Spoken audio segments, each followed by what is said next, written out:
আসসালামু আলাইকুম। আমি মোমেনার দিনকাল থেকে মোমেনা বলছি। আপনারা সবাই কেমন আছেন? আলহামদুলিল্লাহ, আমরাও সবাই ভালো আছি। আপনারা পৃথিবীর যে যে প্রান্ত থেকে আমার ভিডিওগুলো দেখতেছেন তাদেরকে জানাই অসংখ্য অসংখ্য ধন্যবাদ। আল্লাহ আপনাদের মাঝে আবারও হাজির করছে, তার জন্য আল্লাহর কাছে শুকরিয়া। আলহামদুলিল্লাহ আলহামদুলিল্লাহ।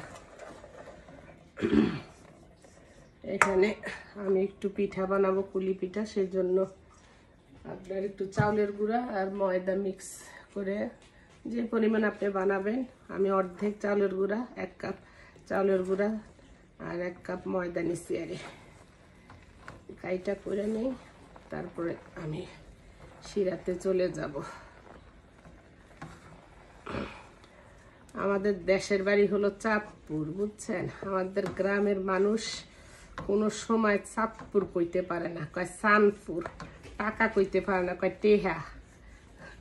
তা আমার আব্বা ছিল চাকরিজীবী, তো আমরা কি জানি স্কুল যখন বন্ধ হইতো না ডিসেম্বরের দিকে, আমরা যেখানেই থাকতাম, ঢাকা, সিলেট, চিটাং, যখন যেখানে বদলে দিত, কিন্তু আমার ডিসেম্বর আসলে আমাদেরকে গ্রামে নিয়ে যাইতো। তো বিভিন্ন আমার নানার বাড়িটা একটু ভিতরে ছিল রাস্তার থেকে। ওই রাস্তা যাইতে যাইতে পথে পথে কত বাড়িতে যাইতাম আম্মার সাথে, সেই স্মৃতির কথাগুলো এখনো মনে পড়ে। এখন সেই মানুষও নাই, সেই ডাকও দেয় না। আমার আম্মার নাম ছিল মনোয়ারা। তো সবাই রাস্তা দিয়ে যাইতেছে, কে গোজাস, আমাদের দেশীয় ভাষাতে কে গোজাস, মনু নিজাস। তা ওই বাড়িতে আবার যাইতো, চাই একটু দাঁড়া হইতো। তো হইলে কেউ মুড়ি বাড়ি করে দিত, কেউ নারিকেল দিত, এই যে খেজুরের রস আছে না, সে কেউ আবার পিঠা বানাইতেছে, সেই পিঠা মনু একটু খায়া যায় একটু পিঠা। তা আম্মার সাথে সাথে সেই বাড়িগুলোতে যাইতাম। আমার এখনো গ্রামের প্রতি এত দুর্বল, আমি আমেরিকার থেকে গেলেই গ্রামে যাওয়ার চেষ্টা করি। তা আমার ছোট বোন বলে, মানুষ দেশের থেকে গেলে সাদা পাথর, লাল পাথর, কক্সবাজার যায়, তুই আইলে গ্রামে যাইতে পছন্দ করস। আম্মার সাথে আমার ভ্যানিটি ব্যাগ কইতো, আমি আম্মার সাথে সব জায়গায়, ছাত্রী খারাপ ছিলাম তো খালি বেড়াইতে যাইতে পছন্দ করতাম।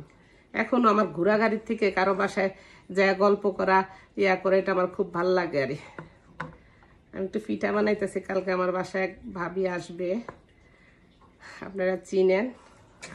তোমার কাইটা হয়ে গেছে, আমি একটু রাইখা দিই। এখানে আমি একটু খেজুরের গুড় নিয়ে নিচ্ছি, আর ওই যে প্যাকেটের যে নারিকেল আছে না, সেইটা দিয়ে। দেশের তাজা নারিকেলের পিঠা অন্যরকমই স্বাদ। যাই হোক, আমরা এখন দুধের স্বাদ গোলে মিঠাই, আরই কিছুই করার নেই। এখন কারো সাথে কারো সম্পর্ক নাই, কেউ কারো বাসায় যায় না, কেউ কারো সাথে চিনে না, ওই রকম। আরে আমার বাসার কথাই চিন্তা করেন, আমার পোলাপাইন্ডে আমি কল দিলে ওরা বিরক্ত করে। আরে ওরা তুমি ট্যাক্স করো না কেন? আরে ট্যাক্স করতে গেলে যে একটা কানেকশান, হ্যালো কইলাম, ফোলার গলাটা শুনলাম, ফোলার মার গলাটা শুনলো, এটা তো তারা বুঝে না।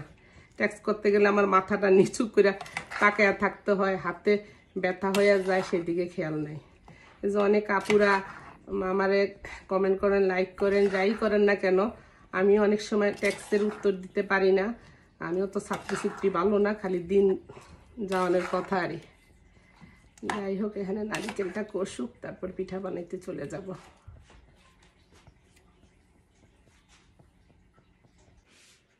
এখানে একটু আমি গার্লিক পরোটা বানাবো, সেই জন্য একটু ডোটা কইরা নেই। সকালে উঠলে তাড়াহুড়া লাগা যায়, দিন ছোট তো। এর মধ্যে আমি একটু চিনি দিয়ে দিলাম, আর দেব আপনার একটু কালি জিরা, আর দেব আপনার একটু তেল। এরপরে সবগুলো উপকরণ একসাথে একটু মাইখা নেব, তার সাথে দেব একটু লবণ।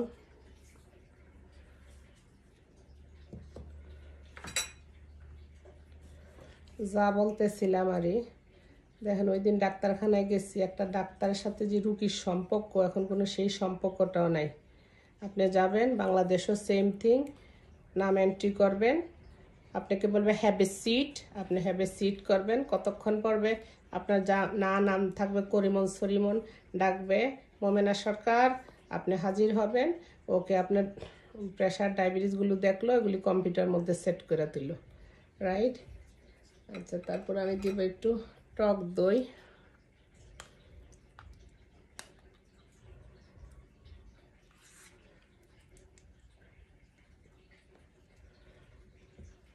আমি আগে মাখি, তারপরে কুসুম কুসুম গরম পানি একটু দেবো আরে। তারপরে আপনার ডাকলো, যাই হোক এখন সব কিছু নার্সে আপনার সব সেট করে রাখলো ইয়েতে, কম্পিউটারের মধ্যে। ডাক্তার আসলো, আগে যেরকম ডাক্তার আপনাকে দেখতো, হাতটা টাচ করতো, চোখটা ইয়া করতো, এখন কোনো আপনার দেখাশোনা কিছুই নেই। আপনি কম্পিউটার বিদ্যে সব দেখেও আপনার ওয়েটটা বাইরে গেছে, আপনার ইয়ে হয়ে গেছে, আপনি একটু হাঁটাচলা করেন, আপনার ডায়াবেটিসটা বাইরে গেছে, দ্যাটস ইট, শেষ। ওকে, তারপরে যদি আপনি বেশি কথা কন তাহলেও আপনি একটু চোখের ডাক্তার দেখেন, আমি রেফার করে দিচ্ছি। এই হলো ডাক্তার রোগীর সম্পর্ক। এখন সব কিছুর মধ্যে সব কাটতে, এই যে আগে যখন ওই যে কথা বলতেছিলাম আগে, এটা আমার এখন মাখা হয়ে গেছে, আমি একটুখানি গরম পানি দিব এটার সাথে। আরে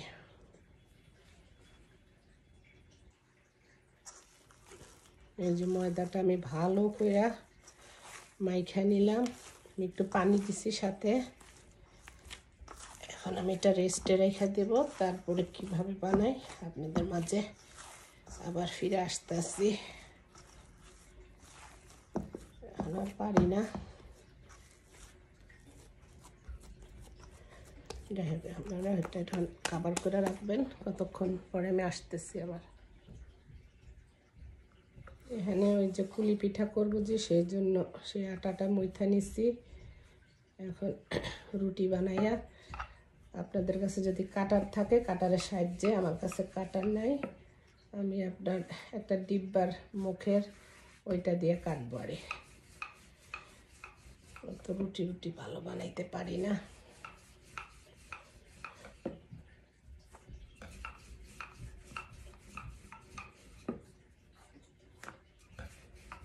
বেশি পাতলাও করবেন না, আবার বেশি ভারীও করবেন না। যে রুটিটা বেলা হয়ে গেছে, এখন একটা ডিব্বার মুখের সাহায্যে আমি কাইটা নিতেছি।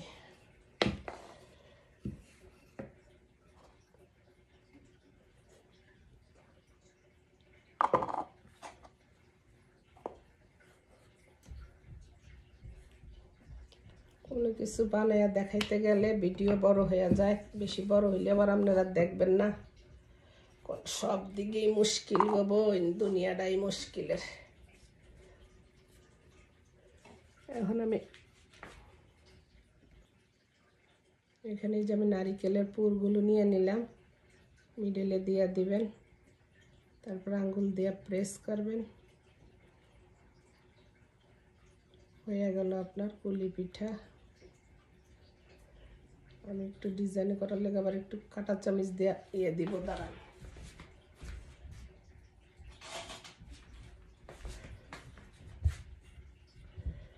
এইভাবে একটু চাইপা দিবেন, দেখতে একটা ডিজাইন হয়ে গেল, সুন্দর হয়ে গেল। আমার আম্মা দেখতাম দেশের থেকে নারিকেলের ওই যে ইয়াটা আছে না ভিতরের, ওইটা দিয়ে পিঠাগুলো কাটতো। আমি ডিব্বার মুখ দিয়ে, ওনারা তো রুটি ওনার এইভাবে পারতো, আমিও তো পারি না। তো এই যে এইভাবে হয়ে গেল আরেকটা পিঠা। আপনাদের সুবিধার্থে আরেকটা দেখাইতেছি। এই আমি আবার অফ ক্যামেরাতে আপনাদের এটা দেখাইতে ভুলে গেছি। পিঠার মধ্যে আমি কিন্তু একটু ইয়ে দিছি, দুধের গুঁড়ি দিছি, যেন আর একটু স্বাদ হয়, স্মেলটা সুন্দর হয়। এভাবে আমি পিঠাগুলো বানিয়ে নিব। এই যে আমি গার্লিক পরোটা বানানোর জন্য সেই ডোটা আমি রেস্টে রাখছি 1-1.5 ঘন্টা। এখন ফিরে আসছি আবার আপনাদের মাঝে। এখন এটা ভালো করে আমি 3টা পার্ট করে নিছি, আর এই জায়গায় আমি গার্লিক চপ করে নিছি, আর ঘি নিয়ে নিছি, ধনিয়া পাতা নিয়ে নিছি। এখন আমি পরোটাগুলো বানাবো, আপনাদের মাঝে দেখাইতেছি। কোনো কিছু বানাইতে গেলে আপনারা অনেক কিছু ভরে, সকালে উঠা সময় পাবো না দেখা, দিন ছোট, আবার কালকে হলো জুম্মাবার, সেই জন্য আজকে একটু বানায় রেডি করে রাখা দিলে কালকে আসলে খালি ভাইজা দিলাম। আরে তার বুয়া টুয়া নাই, নিজেরই সব করতে হবে।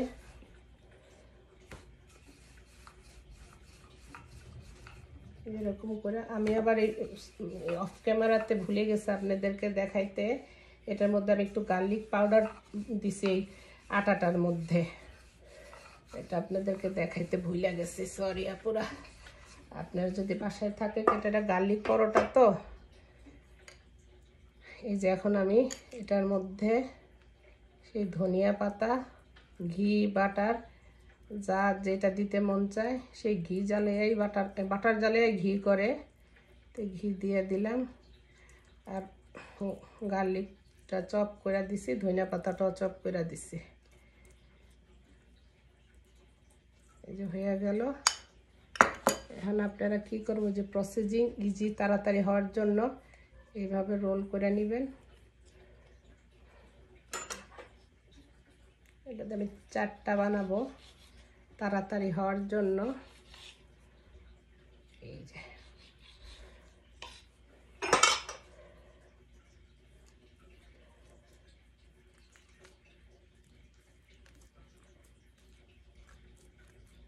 যে হয়ে গেল একটা,